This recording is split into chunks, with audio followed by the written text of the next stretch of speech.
नमस्कार। इस खास एक्सप्लेनर में स्वागत है। कक्षा 9 ये वो पड़ाव है जहां सिलेबस अचानक से बहुत बड़ा और भारी लगने लगता है ना।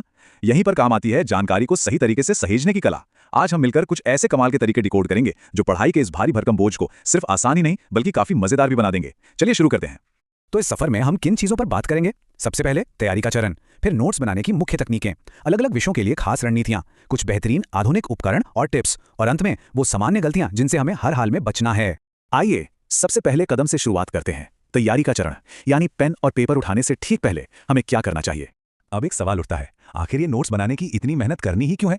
देखिए, इसका सीधा सा जवाब है टाइम बचाना और अपनी एफिशिएंसी को बढ़ाना।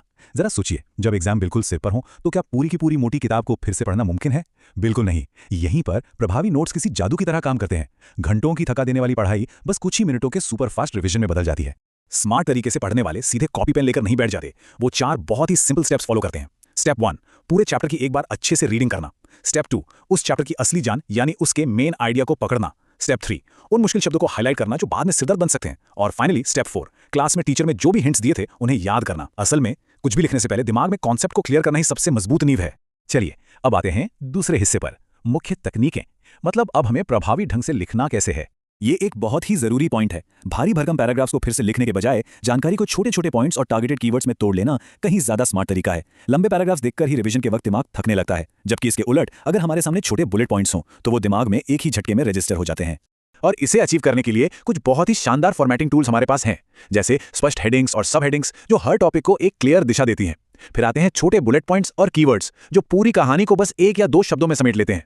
साथ ही फ्लो चार्ट्स, डायग्राम्स और कलर हाइलाइटिंग का इस्तेमाल, ये सब मिलकर नोट्स को इतना विजुअल और आकर्षक बना देते हैं कि बोरियत कोसों दूर भाग जाती है और फोकस एकदम लेजर शार्प हो जाता है। अब आगे बढ़ते हैं हमारी तीसरी और बहुत ही अहम कड़ी की तरफ, विषय अनुसार रणनीतियां, यानी अलग अलग सब्जेक्ट्स के लिए हमारी अप्रोच कैसी होनी चाहिए।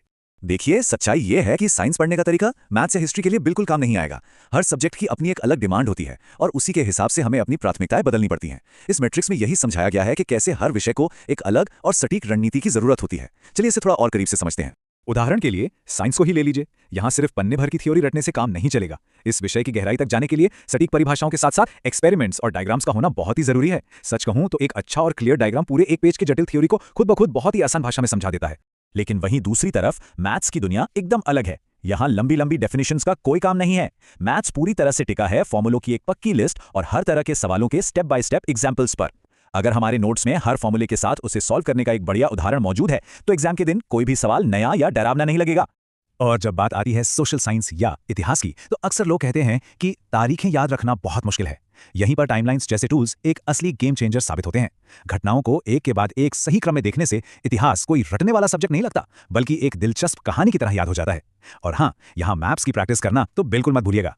खैर, अब समय आ गया है अपने तरीकों को थोड़ा अपग्रेड करने का, तो चलिए देखते हैं चौथा भाग, आधुनिक उपकरण और कुछ बेहतरीन टिप्स।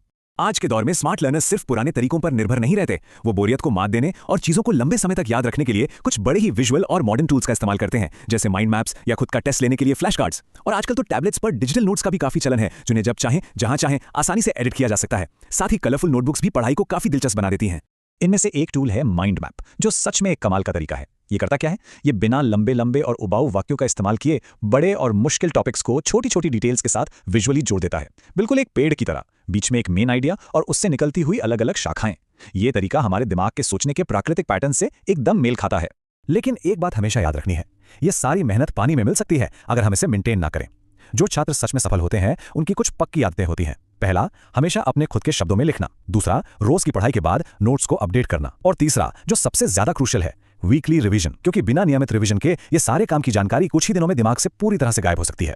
अब आते हैं अपने आखिरी और सबसे महत्वपूर्ण पड़ाव पर, भाग 5, सामान्य गलतियों से बचना, यानी हमें किन चीजों से हर हाल में दूर रहना है। देखिए, सबसे बड़ी गलती जो अक्सर होती है वो है बिना सोचे समझे पूरी की पूरी किताब को ज्यों का त्यों कॉपी कर लेना। अगर हम बिना कॉन्सेप्ट को समझे सिर्फ शब्दों को लिख रहे हैं तो वो नोट्स बनाना नहीं हुआ, वो तो बस किताब की एक और फोटोकॉपी करना हो गया। इसका कोई फायदा नहीं है। सही तरीका हमेशा यही है कि पहले चीजों को अच्छे से समझें और फिर उन्हें अपनी भाषा में अपने शब्दों में ढालकर लिखें। इन 4 बहुत ही कॉमन गलतियों से हमेशा बचकर रहना चाहिए। हर बात को कॉपी कर लेना, बिना समझे लिखना, जरूरी हेडिंग्स को छोड़ देना या रिवीजन ही ना करना, और खासकर वो वाली आदत जहां हम एक पूरे पन्ने को तब तक हाईलाइट करते रहते हैं जब तक कि वो पूरा का पूरा पन्ना एक चमकता हुआ नियॉन ब्लॉक ना बन जाए, है ना। पर सच तो ये है कि अगर सब कुछ ही महत्वपूर्ण है तो इसका मतलब है कि असल में कुछ भी महत्वपूर्ण नहीं रह गया है। इसीलिए सही जानकारी को छांटने की कला सीखना बहुत जरूरी है। तो अब तक की पूरी चर्चा से ये बात बिल्कुल साफ हो जाती है कि जानकारी को सही तरीके से व्यवस्थित करना कोई रातों रात होने वाला जादू नहीं है, बल्कि ये एक ऐसा हुनर है जो धीरे धीरे आता है और सीधे तौर पर हमारी लॉन्ग टर्म सक्सेस के दरवाजे खोलता है। जितना हम इसका नियमित रूप से अभ्यास करेंगे, ये कला वक्त के साथ उतनी ही और निखरती चली जाएगी। इस एक्सप्लेनर को खत्म करने से पहले जरा एक पल के लिए इस बात पर गौर कीजिए, कैसे नोट्स बनाने की बस एक छोटी सी रोजमर्रा की आदत भविष्य के नतीजों को पूरी तरह से बदल कर रख सकती है। ये सिर्फ एक क्लास या एग्जाम पास करने का कोई शॉर्टकट नहीं है, बल्कि ये तो हमारे सीखने के पूरे नजरिए को ही गहराई से बदल देने का एक तरीका है। तो सोचिए, क्या आज कागज पर बनाए गए ये स्ट्रक्चर्ड नोट्स कल किसी बहुत बड़ी सफलता की कहानी का पहला पन्ना साबित हो सकते हैं? जरूर सोचिएगा।